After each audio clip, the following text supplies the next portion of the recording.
Hey guys, it's TFR back here with another video. Today we're going to be covering the May 19th episode of AEW Dynamite. Let's get right into it.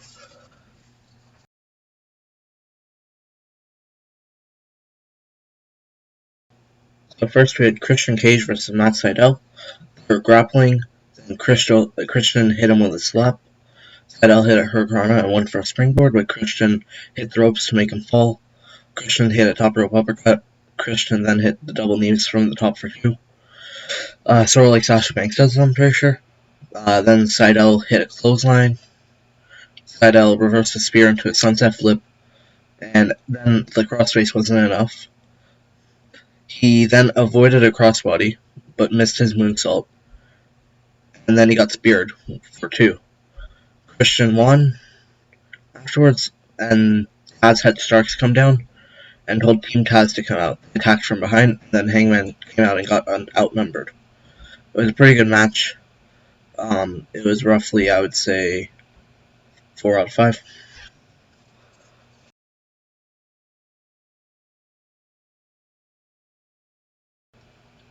Next up, we have the Acclaimed versus Jon Moxley and Eddie Kingston. So the Acclaimed said some very funny things. They called Mox the lunatic cringe. They cut a good promo, and then as Anthony Bounds was doing the Acclaimed have arrived, what's it called?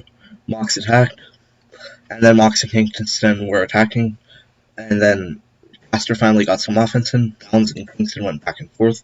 Bounds had a vicious heel lock in, but Mox broke it up. Caster used the ref reprimanding Mox to attack Kingston, even though he wasn't the legal man. Then Mox got the tag. Mox was beating up Caster. Bounds got a crossbody, but Kingston broke it up. Mox hit Bounds with the boombox when the ref wasn't looking and hit the paradigm shift for the win. It's a pretty entertaining match. I'd say a 3.5 out of 5.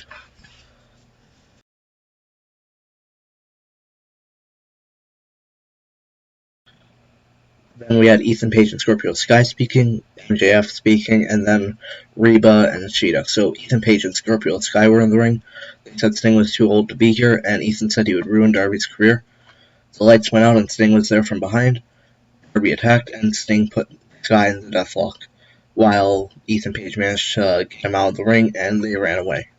Then MJF talked about how he's the best when the scene was like a dinner, where the whole Pinnacle was there, and they were like getting angry at the waiters and everything. And finally, we had Reba versus Shida. So it was mocking Shida with the belt and distracted the ref and Shida, so Reba could hit Shida with the crutch. But then Shida made Reba tap before it attacked. It was okay. I'd say it was like a 3 out of 5.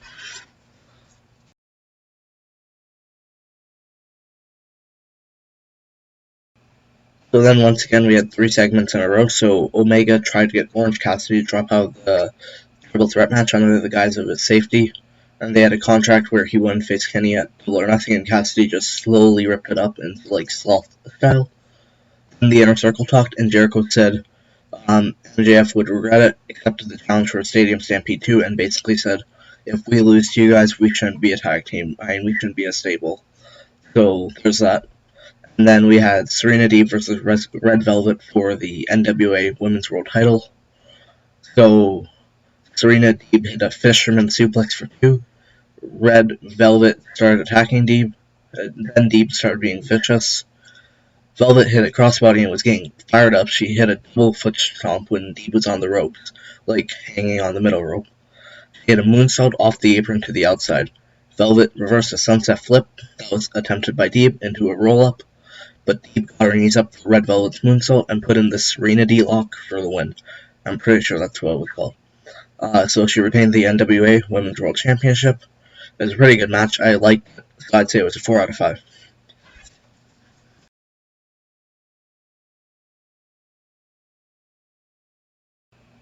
So next up we had Anthony and Gogo versus Austin Gunn. So Austin went after him right away. Austin Gunn is crazy athletic.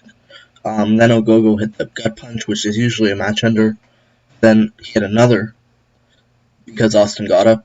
Then Austin got up again, and Ogogo did a flapjack before punching, where he punched him in midair for the win. And Ogogo took an American flag and basically just threw it. Now, I don't really care for these squash matches that much, but I am going to be interested to see what happens with Gogo and Cody. I'm hoping it's not just something where Cody takes like 17 gut punches and wins with a roll up. I'm hoping that's not what happens. However, it's going to be interesting. I'm wondering if he's going to put a Gogo over. I think a Gogo deserves to win. I think he would actually get a lot of mainstream media attention for AEW. Like, I think him and Jade Cargill are two people that would definitely be able to get mainstream media attention for them. Obviously, if they want to get someone like John Cena, that would also get them mainstream attention. But these are two guys that I think they can have as homegrown stars. That would be really good. Cargill and then also a Gogo. So it was like a 2.5 out of 5, I'd say.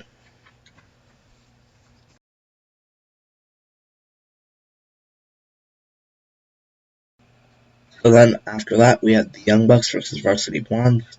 But before that, we had Christopher Daniels giving Kazarian a hug, but he didn't answer Alex Marvez backstage. And then Kazarian said he was going to take out the Elite. Miro came out and said he was going to defend the title on Friday Night Dynamite next week. Archer came out and said he would win the TNT title, but there were some vicious bars. Like Miro said, if you come down, something along the lines of, if you come down here, no amount of yoga is going to save your life, which is really harsh. But that was pretty interesting. It was a good segment. But then after that, we had our main event of the Bucks versus Varsity Blondes for the AEW World Tag Titles. So Blondes got some early offense. They were going insane on the Bucks. One of the Jacksons was doing a tightrope before hitting a stomp on Pillman on the outside before running off the stage onto Griff Garrison. The Jacksons prevented a doomsday device from happening. One of the Jacksons hit a superplex on Brian Pillman Jr. And Pillman made one Jackson kick the other Jackson, and then he kicked King Jackson for 2. Jackson locked in a sharpshooter, and then the other Jackson sprayed aerosol in Pillman's eyes, but Griff broke it up before Julia Hart, the Varsity Blondes manager, called attention to the second can of aerosol that one of the Jacksons had, which he used on Julia Hart. Then Pillman got a small package for 2, but Jackson locked in another sharpshooter, and then a Jackson hit a springboard move on Brian Pillman Jr., who was in the sharpshooter, for the win, and the Bucks won. Then Mox and Kingston, the Bucks challengers, entered the ring and attacked. They then pocketed their shoes and socks. What in the world to win the show? That was just funny. So yeah, it was a pretty good match. I really liked it. 4.5 out of 5. So that was all for this week's show. But next week's card we'll have Miro versus Dante Martin for the TNT title, a Jade Cargill Open Challenge, Inner Circle Celebration, Orange Cassidy and Kenny Omega staring each other down, I guess. AEW Double or Nothing weigh-in between Cody Rhodes and Anthony Gogo. And then matches that were confirmed for this week. Or, yeah, it was around, no, Double or Nothing. Some of the matches that were confirmed, I think they were Mox and Kingston versus the Young Bucks, the Stadium Stampede, Miro versus Lynch Archer, and what was the last one? And the Stadium, and Darby Allin and Sting versus Scorpio, which is Ethan Page and Scorpio Sky. It's going to be very interesting to see. If you guys like this content, make sure you like, subscribe, share, do everything you can. I appreciate all your support. Peace.